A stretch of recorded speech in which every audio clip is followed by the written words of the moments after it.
Hello everyone, welcome back to the channel. Today I'm going to tell you how to disable screen recording on iPhone.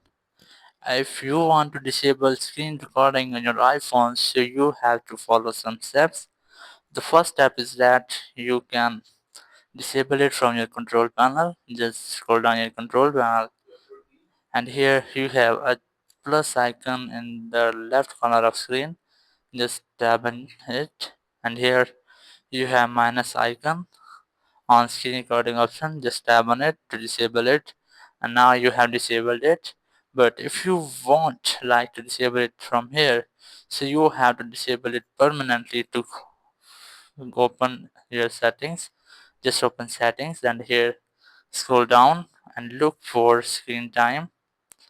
Here's the screen time option, tap on it and then scroll down again and here content and privacy restrictions, tap on it and here App Store, Media and Web Games, tap on it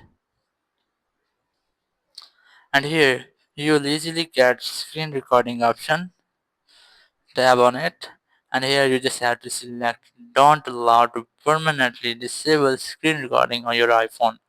If you want to enable it again, so just tap on allow and then you'll be able to record screen of your iPhone. Thank you very much for watching the video. Until next video, bye bye.